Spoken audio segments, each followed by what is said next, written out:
Halo semuanya, balik lagi di Sadrina Evanalia dan juga di After Race gitu ya. Kali ini kita juga akan membahas soal race, tapi bukan race MotoGP, tapi ini adalah Race of Champion. Bersama juga bukan gue sendirian juga, tapi ada Albi Tama di sini sampai kita ketemu lagi ya setelah libur ya.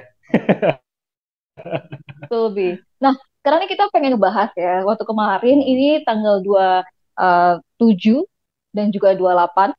Enggak. Tanggal 26 dan juga tanggal 27 ini ada Race of Champion dari World Ducati Week gitu ya di tahun 2024 Hmm. ini di mana semuanya para pembalap top dari MotoGP dan juga World Superbike ini juga bersatu gitu.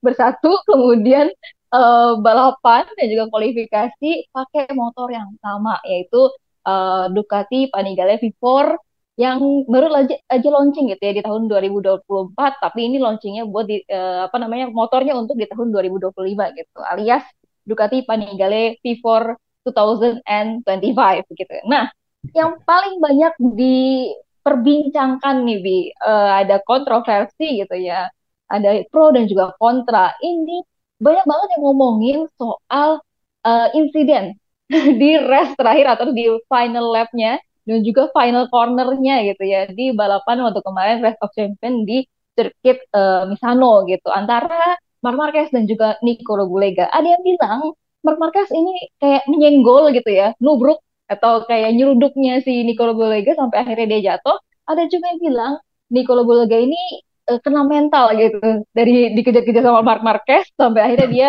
jatuh sendiri gitu. Tapi kalau misalkan Albi melihat dari insiden ini, kemudian secara keseluruhan race kemarin itu gimana, Bi? Oke, Drin. Ini kita sebenarnya lagi libur dari balapan MotoGP ya, tapi alhamdulillahnya nih selama libur udah masuk pekan ketiga ya kalau nggak salah, kita disuguhin sama beberapa acara balap ya, mulai dari World Superbike, double header tuh, dari di Donington Inggris, terus Austria, terus kemarin banget nih kita ada acara World Ducati Week, di mana di situ beneran Ducati Cup gitu ya. Biasanya kan kalau di MotoGP suka dicengin tuh karena Ducati jajaran paling depan. Nah sekarang giliran di apa namanya Ducati Week ini kita beneran ngeliat Ducati Cup. Ini kan memang kalau tadi Sadrina bilang bener banget. Ini dalam rangka perayaan acara Ducati sendiri 30 tahun Ducati Superbike sejak tahun 1994 dulu Ducati Superbike 916 di launching. Nah, sekarang di tahun 2024 generasi ketujuh dari Ducati Superbike-nya akhirnya dikeluarkan yaitu Ducati Panigale V4S. Nah, kalau misalnya kita bicara sebelum bicara race-nya ya, kita bicara produknya dulu. Ini adalah motor yang nantinya akan dipakai di World Superbike tahun 2025 yang akan datang. Tapi gue belum tahu nih apakah yang akan dipakai di tahun 2025 itu versi V4S-nya ataukah V4R-nya. Karena kan udah 3 tahun terakhir nih di Superbike sendiri pakainya Ducati V4R kan. Jadi versi balapnya lah, walaupun secara desain, secara body, basis engine-nya juga sama. Tapi kemungkinan Ducati V4R itu yang akan diterjunkan di balap World Superbike. Secara desain sih memang udah berubah total dibandingin sama generasi ke-6 yang sekarang ini masih dipakai sama Alvaro Bautista, Nicola Bulega, Danilo Petrucci dan juga sama Andrea Iannone di World Superbike. Tapi ada banyak improvement yang bakalan dirasain sama rider ketika membawa motor itu. Nah, untuk bisa merasakan gimana sensasi balapnya, sensasi motor itu dibawa di sirkuit, akhirnya kemarin juga ada apa namanya acara fun race-nya juga diikutin sama seluruh pembalap Ducati, baik yang ada di kelas MotoGP, itu ada apa namanya 4 tim ya kan, ada Pecco, ada Enea Bastianini, ada Jorge Martin, terus juga ada Franco Morbidelli, ada Fabio Di Gia, ada Marco Bezzecchi, ada Marc Marquez dan juga Alex Marquez. Nah, dari Superbike juga ada Alvaro Bautista, ada Nicolo Bulega yang satu tim, terus ada juga Michael Ruben Rinaldi, terus juga ada Michel Piro ya kan, test rider Ducati dan pembalap dari Superbike British namanya Irwin. Nah, kemarin sih balapannya kalau misalnya gue awal ngeliat tuh kayak ini balapannya buat senang-senang doang ngetes motor baru gitu. Tapi ternyata pembalap itu pada serius-serius Drin gitu. Ya Peko lah, kita tahu bersama dia kemarin juara satu gitu kan. Walaupun di sesi kualifikasi yang tercepat Andrea Iannone, tapi Peko dalam 10 lap ini bisa mendominasi jalannya balapan walaupun tetap dibayang-bayangi sama Andrea Iannone yang terus-terusan ngekorin Peko dari start sampai ke finish. Nah, tapi walaupun ini fun race, tapi kayaknya pembalap ini benar-benar serius buat menunjukkan performa terbaik mereka. Ya kita lihat yang paling heboh itu yang jadi sorotan tuh bukan Pecco yang menang kemarin, tapi Marc Marquez. Di sana dia ada insiden di last lap, udah gitu di last corner sama Nicolo Bulega. Nah, ini nih jadi kontroversi banget dan jadi perbincangan netizen juga karena antara fansnya Marc Marquez dengan orang-orang yang kontra sama Marc Marquez ini saling adu pendapat gitu. Yang fans Marc Marquez bilang ya kalau bukan kalau nggak kontroversi bukan Marc Marquez namanya kayak gitu. Kalau misalnya tidak menganggap serius namanya balapan bukan Marc Marquez namanya gitu. Tapi kalau misalnya fans yang orang-orang yang kontra sama Marc Marquez ini ngelihat Marc Marquez ini seruntulan banget sih gitu. Kayak manuvernya nggak dijaga sih ini kan fun race gitu. Ngapain serius banget kayak gitu. Tapi ini jadi salah satu tontonan yang walaupun ini fun race tapi tetap enjoy buat ditonton gitu ya. Dan kita juga bisa lihat bahwa Marc Marquez tetap tetap menunjukkan performa terbaiknya dan semua pembalap mulai dari pembalap MotoGP, Superbike, British Superbike itu tetap serius gitu. Nah, kan ini sebenarnya nggak ada investigasi ya karena ini fun race jadi nggak ada race director yang terlalu serius buat menangani insiden jadinya ya udah diserahin aja sama pihak Ducati ataupun sama fans sendiri ini uh, seperti apa sih insiden yang terjadi kemarin. Kalau misalnya kita ngeliat dari kamera siarannya sendiri sebenarnya nggak terlalu kelihatan ada senggolan atau enggak, tapi ternyata ada rilis dari beberapa angle video penonton yang ngeliatin tuh ada aksi overtake Marc Marquez yang sedikit kontak sama Nicolo Bulega di lap terakhir dan juga di tikungan terakhir. Itu benar-benar tipis banget dan kalau misalnya gue ngeliat sih beneran ada kontak gitu. Ada kontak antara Marc Marquez sama Nicolo Bulega tapi nggak yang parah banget. Jadi mungkin Nicolo Bulega tuh kaget, dia lagi konsentrasi mau ngerem tapi akhirnya dia bablas dan hilang seimbangan dan jatuh. Tapi ketika ditanya sama Marc Marquez apakah ada kontak atau enggak, Marc Marquez juga ragu-ragu gitu karena posisinya Marc Marquez itu overtake dari bagian dalam dan otomatis Nicolo Bulega yang ada di bagian luar itu posisinya ada di atasnya dia. Jadi dia secara visibilitas nggak kelihatan sama Marquez. Jadi apakah ada kontak atau enggak, Marquez juga mungkin jadi bingung. Tapi hal berbeda disampaikan sama Nicolo Bulega. Kalau memang beneran ada kontak, Nicolo Bulega juga kaget dan tidak serta-merta nyalahin Marc Marquez gitu. Karena ya ini sebenarnya fun race dan dia juga nggak menduga bahwa akan disusul sama Marc Marquez sendiri di tikungan terakhir. Tapi ya ini bikin jadi rame gitu. Dan kalau Sadria sendiri kira-kira ngelihat rekaman video balapan kemarin kira-kira gimana? Ini beneran ada kontak ambisinya Marquez atau memang kayak gimana sih Drin? Bener sih. Jadi kalau gue lihat sih yang itu kan ada kamera yang viral ya. Itu kan dari penonton kan. Kalau misalkan Mhm. dari yang Ducatinya sendiri Hmm. memang cuma pas si buleganya jatuh gitu. Tapi memang kayak ada apa namanya ada kontak tapi pas di kameranya Ducati itu nggak kelihatan. Tapi yang di kamera fans itu tipis sih ya kalau bisa dilihat memang ya tipis banget sih Bi.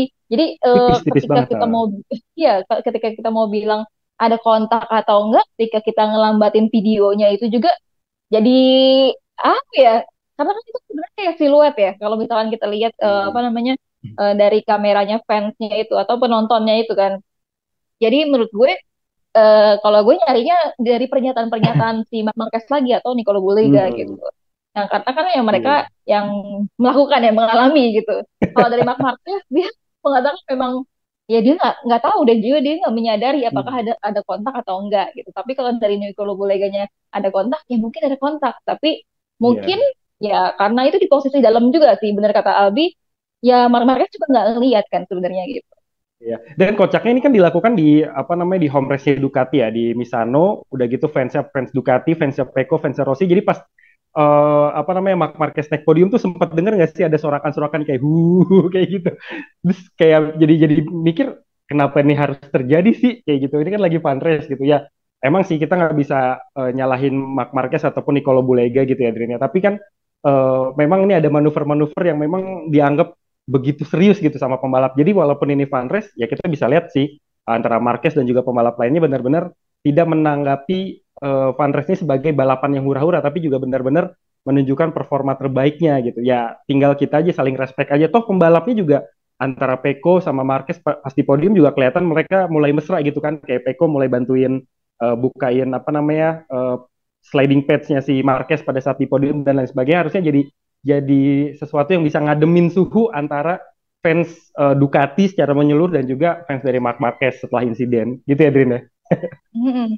Nah, selain itu juga ini, Bi, saat pas mereka itu udah ke garis finish, ya kan, itu Mhm. juga ada momen di mana mereka salaman gitu, Bi, ya kan, Hmm, apa ya si betul betul. Betul. apa namanya si Peko Bagnaia, kemudian si Marc Marquez nyamperin dan juga mereka salaman gitu. Nah, benar juga kata Albi tadi, apakah ini memang fun race, tapi si Marc Marquez ini tetap kayak misalkan apa ya, kayak pengen nunjukin gitu, dia masih pengen kompetitif, dia masih oh gue layak nih gitu di Ducati, apalagi ditonton sama bos-bos Iya, Ducati, dan iya benar. dia sangat-sangat bangga gitu, gue lihat sangat-sangat bangga ketika dia naik podium, kemudian dia meng-highlight gitu ya Ducati gitu, Ducati top gitu. Itu sih. Wi. Nah, kalau untuk Iya si benar-benar. Peko Baknyaya ya udahlah ya. Kalau ini gue sudah mengistilahkan si Peko Baknyaya dan juga menyebut Peko Baknyaya ini sebagai rajanya Ducati gitu. Karena semuanya pakai Panigale yang sama. Ini si Peko Mhm. memang jaraknya lumayan apa di Iya. depan, sampai akhirnya juga susah sih para pembalap-pembalap yang di belakangnya ini untuk meraih apa posisi pertama gitu untuk overtake si Bagnaia ini gitu sih. Tapi yang menjadi pertanyaan juga dari banyak teman-teman netizen gitu ya, menjadi pertanyaan dan juga menjadi membanding-bandingkan gitu ya, Peko Bagnaia sama Marc Marquez lagi. Ini kan pakainya Panigale gitu yang sama V4S 2025 juga. Tapi kelihatan dong Peko Bagnaia yang lebih oke gitu dibandingin Marc Marquez yang ini sama gitu, apa namanya motornya. Kalau Albi melihatnya kayak gimana, Bi? Apakah emang oh standarnya apa kompetitifnya Marc Marquez cuma segitu doang gitu? Karena kan ini motornya sama gitu. Kalau Hmm. Albi melihatnya gimana? Iya, benar banget, Rin. Marc Marquez dan juga Peko tuh kemarin seperti banding-bandingin ya sama netizen. Dan itu nggak cuma sama netizen Indonesia, tapi juga sama netizen Itali, sama netizen Spanyol yang merupakan fansnya Peko, dan juga sama beberapa fansnya Ducati gitu lah. Motornya kok sama, tapi Marquez belum bisa nyaingin Peko sih. Tahun depan gimana nih gitu kan katanya kalau motor speknya sama Marquez bisa ngalahin Peko kayak gitu. Itu banyak banget spekulasi kayak gitu muncul di media sosial, di kolom komentar terutama kan. Tapi kalau gue ngeliat gini sih, Din, kalau misal dibandingin langsung antara Peko sama Marc Marquez juga masih belum fair sebenarnya. Karena untuk pengembangan Ducati Panigale V4 sendiri, ini dilakukan sama Luigi Dalinya. Dia kan memang engineer sekaligus konstruktor dari Ducati. Dan dia bikin beberapa desain dan juga develop engine dari Ducati, mulai dari Ducati Superbike seperti Panigale V4, lalu juga Ducati V2-nya, dan juga beberapa produk-produk Ducati lainnya. Nah, pada saat pengembangan itu, Peko juga menjadi salah satu test rider ataupun pembalap yang turut ngetes Panigale V4S terbaru. Jadi sangat wajar ketika Peko ini sudah bisa beradaptasi jauh lebih baik dibandingkan dengan Marc Marquez ataupun sama pembalap lainnya. Nah ini kan kebukti nih daripada saat kemarin dari sesi kualifikasi, walaupun dia di posisi kedua, di posisi satunya ada Andrea Iannone, tapi Peko bisa berhasil finish di posisi pertama dengan gap yang lumayan jauh dari Andrea Iannone gitu kan. Nah, kenapa Marc Marquez masih belum bisa push sampai bisa ngalahin Peko dan segala macam ya juga uh, bisa dibilang Marc Marquez ini kan baru 1 tahun ya dia pakai Ducati dan bahkan belum genap 1 tahun gitu. Kalaupun dia udah pakai Ducati dari tahun 2023 itu kan cuma tes aja di akhir musim. Jadi kalau misalnya mau dibandingin sama Peko ya juga jauh gapnya. Peko udah ngerasain Ducati kan dari tahun 2021 gitu kan dan udah cukup lama gitu. Walaupun ini adalah motor yang berbeda dengan motor yang dipakai pada saat race MotoGP, tapi Ducati Panigale V4S terbaru ini dikembangin dari MotoGP Desmosedici sendiri, mulai dari spek mesinnya, lalu juga teknologinya, dan handlingnya juga dibikin mirip gitu, supaya lebih enak buat nikung, dipakai buat sprint juga enak. Jadi sangat lumrah sih kalau misalnya sampai saat ini Pecco masih jauh lebih unggul dibandingkan pembalap-pembalap Ducati lainnya termasuk Marc Marquez. Tapi dengan jarak gap yang nggak begitu jauh, selisihnya cuman posisi 1, 2, dan juga 3. Gue rasa sih kalau misalnya terus-terusan adaptasi, latihannya pakai V4S, dan di tahun depan mereka udah satu tim, gue yakin mereka akan bisa sama-sama kuat, bisa saling menyusul, posisi 1, 2 juga bisa ganti-gantian. Kalau gue sih ngeliatnya gitu sih, Dream. Ya, nanti kita coba lihat aja apakah si Marc Marquez Hmm, bisa menyamai kompetitifnya sebagai apa sama dengan Peko Bagnaia gitu ya. Nah, tadi ya. tadi Albi sudah nge-spill sedikit-sedikit gitu ya. Sebenarnya apa sih kelebihan dan juga kecanggihan dari Mhm. Panigale V4S 2025 ini atau yang terbaru gitu ya.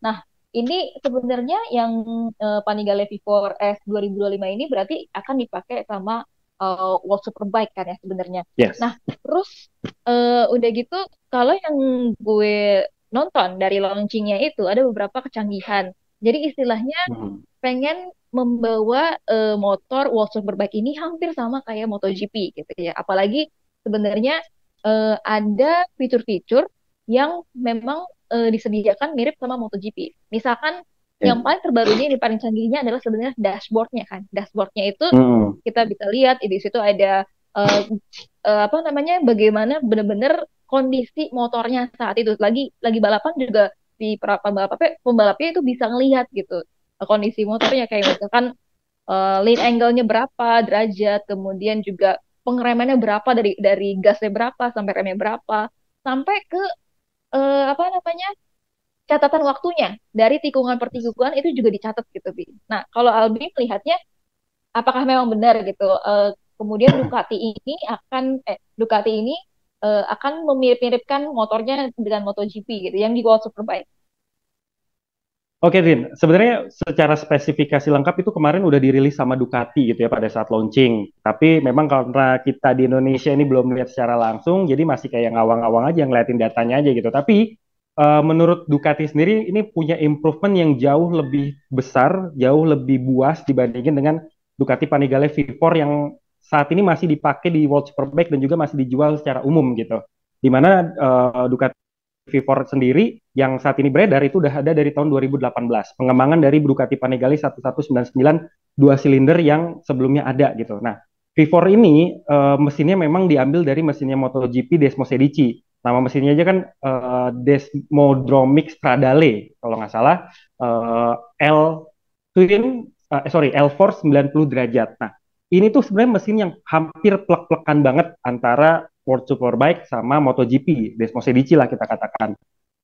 Di mana mesin ini sebenarnya punya power yang gede, terus juga punya torsi juga yang besar, dan ada beberapa fitur-fitur yang ada di MotoGP juga diterapin di V4S yang baru. Nah, tapi untuk detailnya apa aja, gue memang belum bisa nangkep hal itu, tapi ada perubahan-perubahan yang bikin si motor ini jadi lebih baik dari segi handling. Nah, sebelumnya kan Ducati V4S dan juga V4R ini pakai single arm. Jadi kayak apa namanya kalau kita lihat di motornya Alvaro Bautista sama Nicolo Bulega itu arm belakangnya cuma sebelah gitu. Jadi dia memperlihatkan velgnya itu secara utuh di sisi sebelah kanan. Nah, sekarang di tahun 2024 ini yang baru dikeluarin untuk dipakai nanti di tahun 2025, dia pakai double swing arm. Jadi dia secara rodanya itu dipeluk sama apa namanya sama armnya sendiri. Nah, ini mirip juga sama Ducati Desmo Sedici yang dipakai di MotoGP. Memang sini jadi kontroversi beberapa fans Ducati ataupun pengguna Ducati di Indonesia yang udah gue coba tanya ataupun lihat di sosial media bilang ciri khas Ducatinya hilang gitu. Karena motor-motor Ducati yang dijual di pasaran itu mayoritas pakai single arm. Jadi kelihatan mewahnya, kelihatan Italinya, kelihatan artnya segala macam. Nah, tapi di Ducati V4 yang baru ini dipakein double arm itu karena lebih kepada untuk fungsi. Jadi udah nggak memikirkan estetika ataupun ciri khas dari Ducati sendiri yang biasanya pakai single arm, tapi juga dipakai untuk kemudahan dalam handling. Karena hal ini dikeluhin sama beberapa pembalap superbike ternyata Dri, sama Alvaro Bautista, sama Nicolo Bulega, sama Danilo Petrucci yang bilang kalau Ducati V4R yang mereka pakai pada saat di World Superbike ini untuk corneringnya agak sedikit unbalancing. Nah, salah satu faktor ya disebabkan oleh penggunaan single arm. Walaupun penggunaan single arm ini sebenarnya juga bukan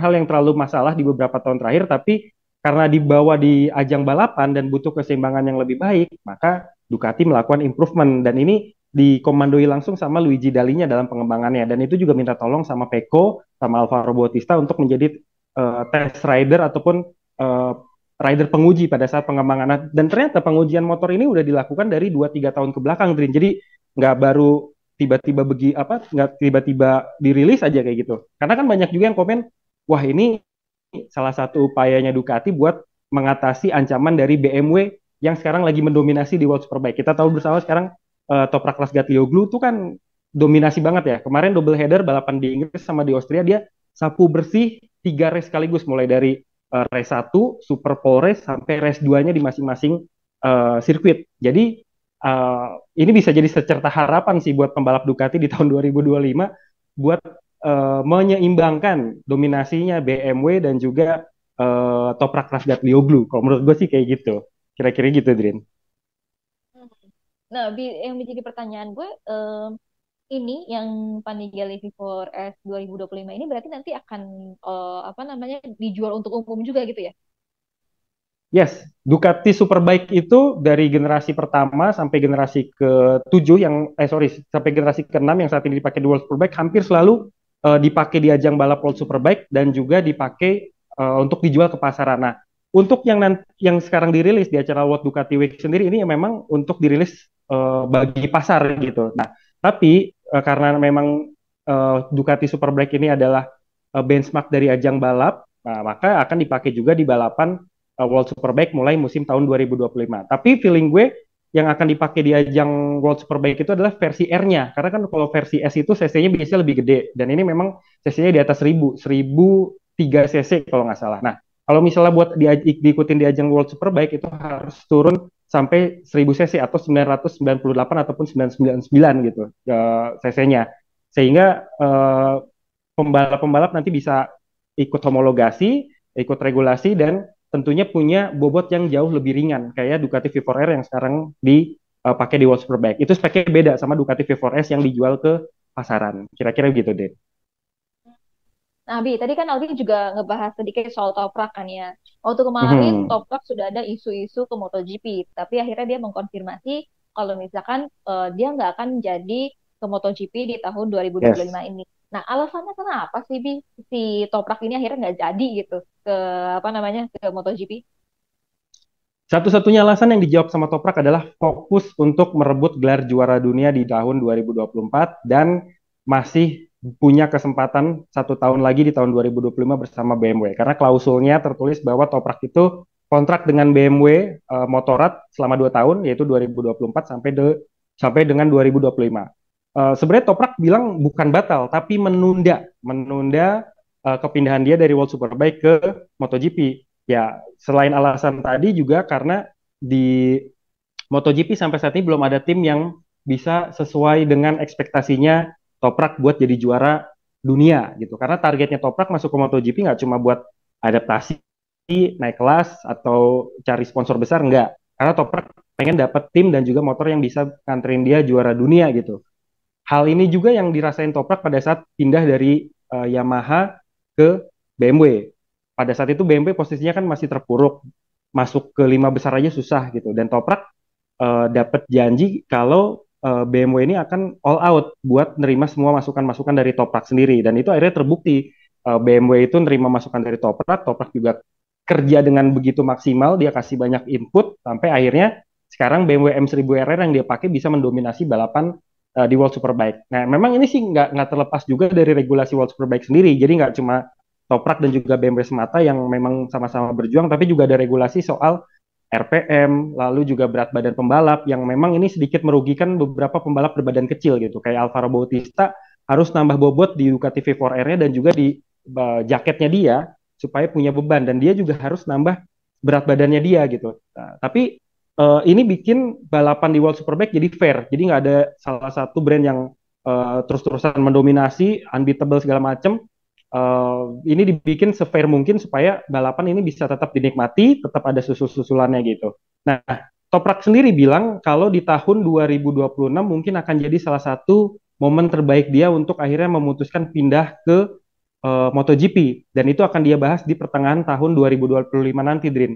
Jadi ketika nanti udah masuk tahun 2025 kayak bulan-bulan sekarang lah mulai dari Juni, Juli, Agustus musimnya bursa transfer, Toprak baru akan bicara lagi soal kepindahannya ke MotoGP, nyari tim yang sesuai dan gaji yang juga pas tentunya. Karena Toprak juga pengen sorry, Toprak juga pengen jadi juara dan sekarang pengen fokus buat dapat gelar juara dunia kedua di BMW dan juga ngejar juara dunia di BMW untuk kedua kalinya di tahun 2025 mendatang. Jadi alasannya Toprak sementara itu dulu sih. Kira-kira begitu, Drin. Hmm. Oke, Bi, kalau waktu kemarin-kemarin kan ini soal bursa transfernya MotoGP gitu ya. Karena kan tadi Yes. kita bahas toprak-toprak akhirnya nanti akan memberi keputusan di tahun Hmm, 2025 gitu ya. Nah, ya. tapi yang terbarunya lagi soal bursa bursa transfer pembalap MotoGP untuk tahun 2025 ini, yang terbaru sebenarnya kan ada Juan Mir ya. Juan Mir itu fix Hmm. melanjutkan ya ke Honda gitu. Nah, udah ada beberapa tim yang memang sudah lengkap gitu ya, para pembalapnya ada 2 orang. Tapi ada juga kayak misalkan Trackhouse itu satu ya, Mhm. satu kan sudah fix gitu. Aku lupa namanya siapa. Nanti Albi bisa dijelasin ya. Tapi Oke. untuk utak-atiknya kira-kira siapa yang bakal ke Trackhouse, kemudian siapa yang sisa-sisanya gitu. Oke, Drin, terkait dengan bursa transfer ini menjadi salah satu hal yang masih cukup seksi buat dibahas karena kan belum semua pembalap itu dapat tim baru di tahun 2025, belum semua tim juga dapat pembalap baru di tahun 2025 dan bahkan di libur summer break ini eh, apa namanya bursa transfer masih berjalan gitu kan. Tadi di awal Satria juga bilang kalau akhirnya Juan Mir telah resmi memutuskan perpanjangan kontrak dengan HRC sampai tahun 2026. Itu artinya kontraknya tambahan 2 tahun dan nemenin Luca Marini yang punya kontrak di HRC sampai tahun 2025. Nah, selain Juan Mir, ini juga ada nama Raul Fernandez yang juga akhirnya perpanjangan kontrak nih sama Trackhouse Aprilia. Dan ini memang udah keduga sebelumnya ya, karena antara Miguel Oliveira ataupun Raul Fernandez pasti salah satunya ada yang bakal tanda tangan kontrak. Nah, Raul Fernandez ini mungkin dipilih sama Trackhouse karena di beberapa race terakhir, terutama di Catalan kemarin, dia sempat di posisi ke-6 dan itu jadi salah satu finish terbaiknya dari Raul Fernandez sendiri dan bahkan di sprint race dia sempat memimpin di posisi pertama walaupun pada akhirnya dia jatuh kayak gitu. Dan Raul Fernandez juga punya usia yang jauh lebih muda, dia juga punya track record runner up apa namanya Moto2 di tahun 2021, jadi udah punya bekal yang bagus. Dia juga pernah nyobain motor KTM, walaupun cuma 1 tahun nggak lama, tapi setidaknya dia udah nyobain 2 motor Eropa yang sama-sama lagi dikembangin gitu, dan punya potensi bagus sih untuk melanjutkan karirnya bersama dengan Aprilia di Trackhouse sendiri. Nah, untuk siapa yang bakal nemenin Raul Fernandez ini memang masih tanda tanya besar gitu. Ada beberapa nama Dream yang muncul, ada 3 nama seenggaknya.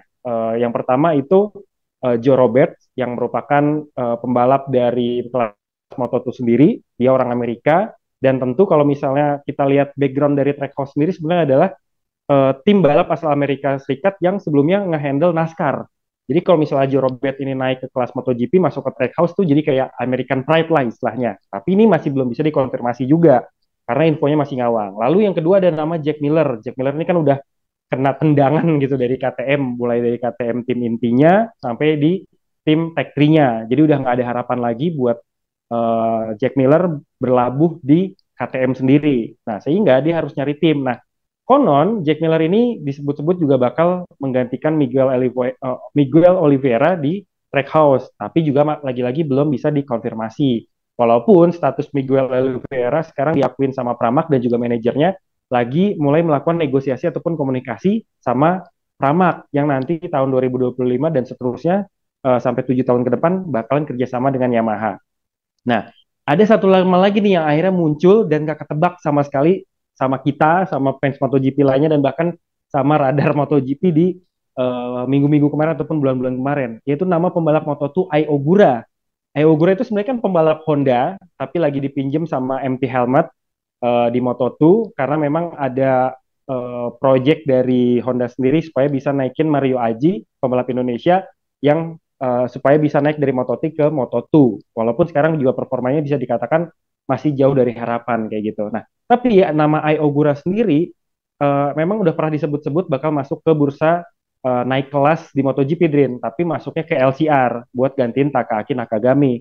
Cuma nih, Ai Ogura sendiri pernah bilang dia belum siap masuk ke MotoGP ataupun ke tim Honda karena saat ini tim Honda lagi terpuruk. Gue mau fokus aja deh di Moto2 dulu sampai dapat gelar juara dunia. Dan di tahun ini Ai Ogura tuh kalau nggak salah masuk 3 besar klasemen teratas deh kalau nggak salah ya, antara posisi 2 atau posisi 3 gitu. Dan ini bisa meningkatkan peluang dari Ai Ogura sendiri untuk naik ke kelas MotoGP. Nah, kabarnya dia mau dipinang sama Trackhouse. Ini memang pembalap ini agak aneh ya. Si Ai Ogura ini orang Jepang, dia pembalap Honda, tapi masuk tim MT Helmet, sedangkan helmnya sendiri helm Arai bukan MT Helmet. MT Helmet itu kan kalau nggak salah dari Spanyol. Terus dia mau balap ke trackhouse gitu. Jadi kayak nggak ada apa namanya alur yang jelas gitu. Padahal kan yang udah-udah pembalap-pembalap Jepang, terutama yang dibina sama Honda itu pasti naiknya ke tim LCR gitu. Kayak dulu ada Hiroshi Aoyama, terus juga kemudian digantiin sama Takaki Nakagami. Dan nanti mungkin selanjutnya akan ada beberapa nama kayak misalnya Ayumu Sasaki ataupun Taiyo Furusato yang mungkin dari kelas Moto3, Moto2 ini akan dibina untuk bisa masuk ke kelas MotoGP. Nah, terus buat beberapa nama lain yang memang masih belum bisa dipastikan itu adalah Fermin Aldeguer.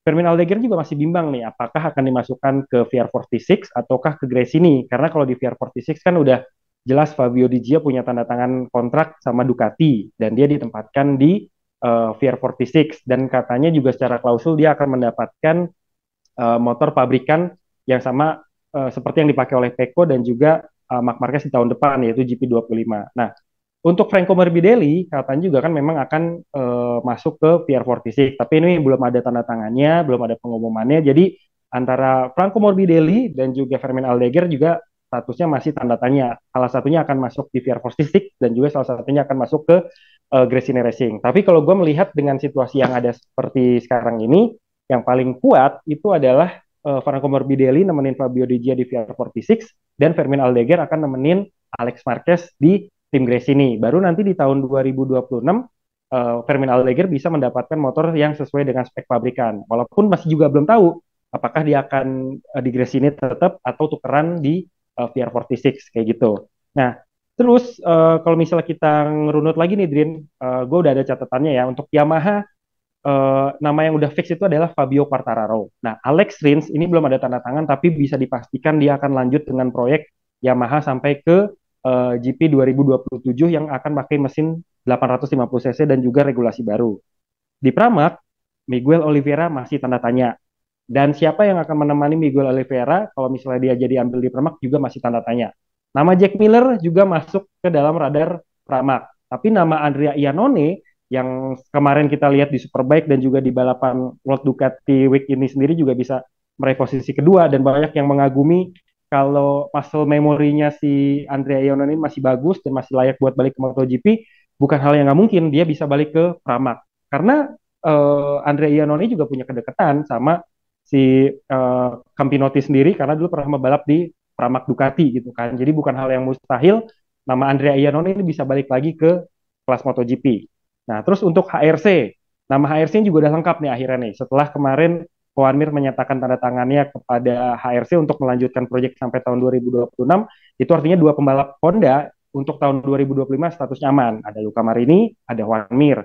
Nah, untuk LCR, Johan Zarco punya kontrak sampai tahun 2025. Itu artinya nama Johan Zarco aman.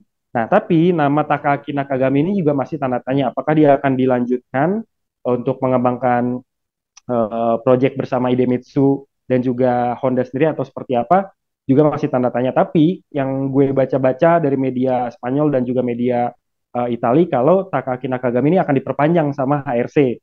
Selain karena Ai Auguranya nggak mau naik ke kelas MotoGP pakai motor Honda, eh, apa namanya Nakagami ini jadi salah satu pembalap Honda yang cukup berperan penting juga dan kemarin bisa dapetin poin gitu dibandingin Luca Marini yang sampai sekarang masih dapat 1 poin itu pun gara-gara pembalap lain kena penalti.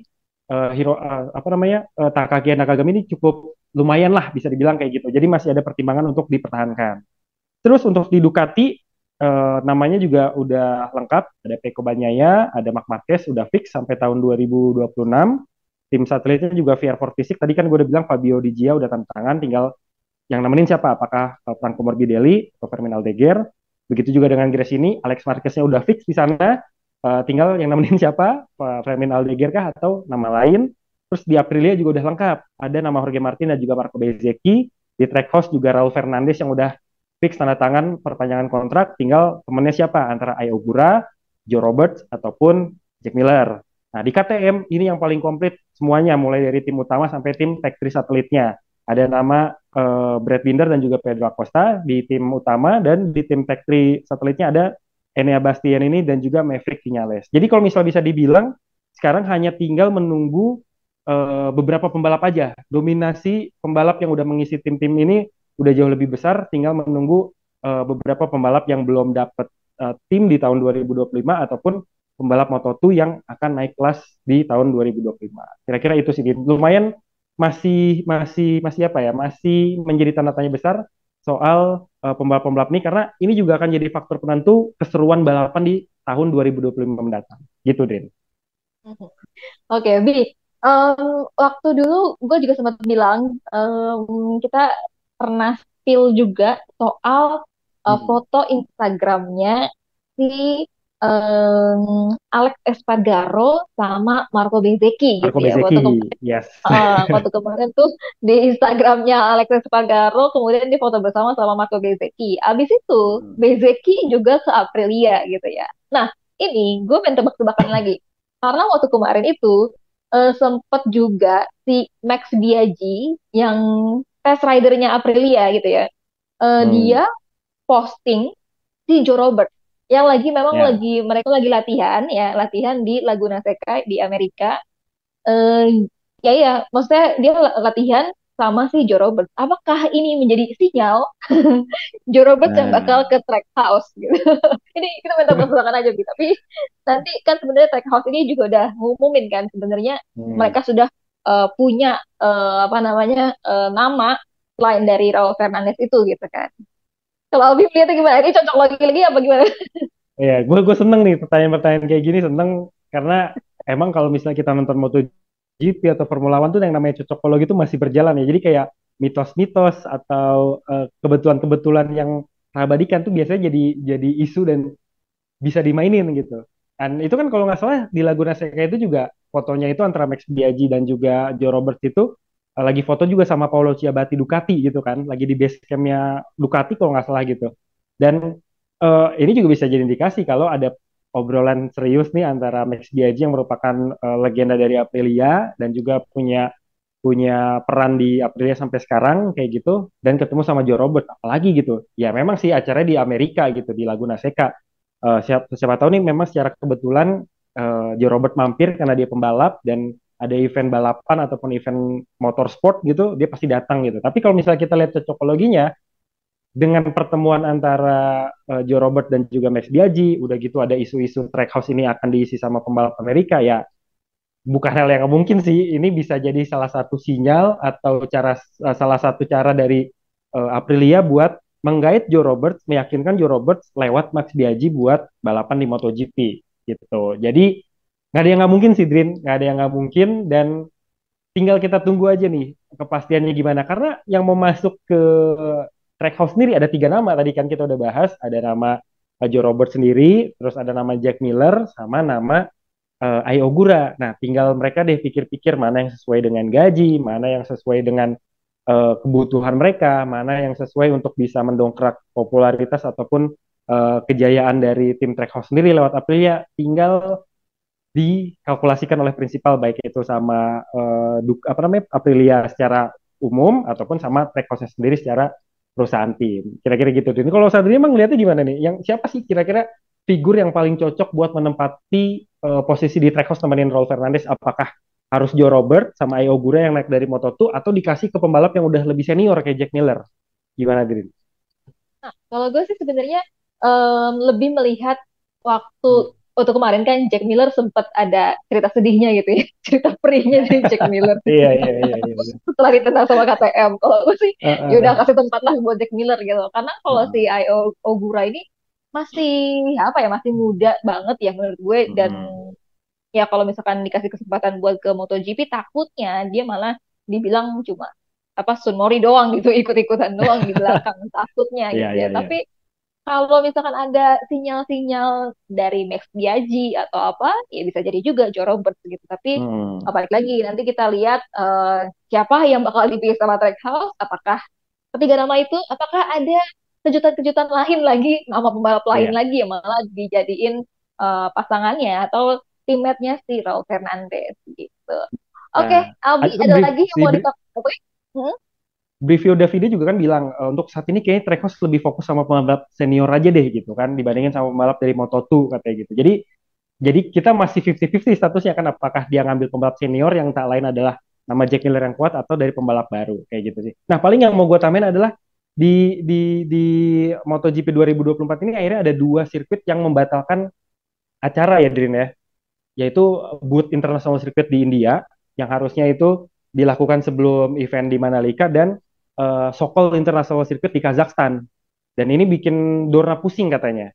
Jadi mulai tahun depan Dorna katanya mau bikin peraturan kalau negara-negara ataupun sirkuit-sirkuit yang mau ngadain acara balap MotoGP ini harus menyetorkan dulu dana kerugian sebagai jaminan.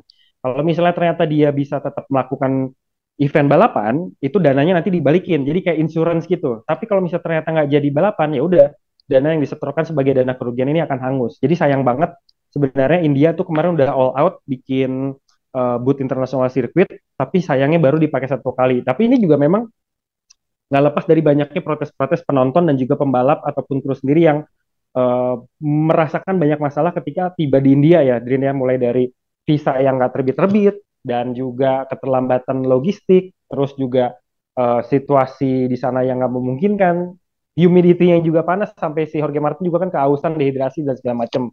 Tapi yang juga bikin lebih sedih lagi tuh di Kazakhstan, Sokol ya kan, di Sokol International Circuit tuh akhirnya dibatalkan sama sekali karena satu nggak ada biaya, yang kedua juga penontonnya masih belum bisa apa namanya dipastikan berapa banyak, dan juga posisi sirkuitnya dibangun di tengah-tengah kawasan yang jauh dari pusat kota. Kalau nggak salah itu di tengah-tengah gunung ataupun di tengah-tengah gurun gitu kalau nggak salah. Jadi Dorna akan lebih ketat lagi nih katanya, dan itu akan berdampak ke semua sirkuit yang terlibat dalam penyelenggaraan MotoGP termasuk Mandalika. Jadi kalau misalnya tahun depan Mandalika ini mau ngadain balapan ya harus nyetorin dana asuransi supaya kalau misal ternyata batal, Dorna itu nggak mengalami kerugian. Itu sih Din yang mau gue tambahin.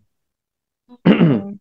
Oke, semoga nanti ke depan di tahun 2025, khususnya untuk di MotoGP Mandalika ya, di Indonesia ini Yes, lancar-lancar aja, nggak ada yang gimana-gimana, karena kan sudah dua kali ya? Dua kali atau tiga kali nih untuk kita yang di udah dua kali Mandalika? dan ini tahun ketiga. Ya, Tahun ketiga ya tahun ini. betul.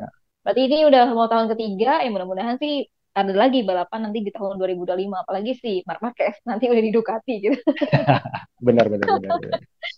Oke, Mi, segitu dulu untuk Sip. ngobrol-ngobrol kali ini soal MotoGP dan juga Race of Champion di World Ducati Week 2024. Tapi sebelum itu, sebelum ditutup nih, Bi, kita ucapin selamat dulu Hmm. buat Raja Ducati yang baru saja menikah dengan Novizia. Oh iya, buat Peko, semoga sakinah mawadah warohmah ya, kalau bahasa kitanya. Langgeng forever. Oke, kita doakan semoga pegang ya bisa langgeng-langgeng terus. Amin. Jadi, itu dulu aja Oke, Dri. untuk hari ini. Sampai Yap. ketemu lagi nanti di MotoGP GP British ya, Inggris di ya. MotoGP Inggris Hmm. di 2 sampai Silverstone. dengan 4 Agustus. Nanti kita Oke. bisa after race lagi kita ngebahas lagi bagaimana ulasan-ulasan setelah balapan gitu. Oke, terima kasih Oke. hari ini. Bye bye semuanya. Bye-bye. Terima kasih yang udah nonton.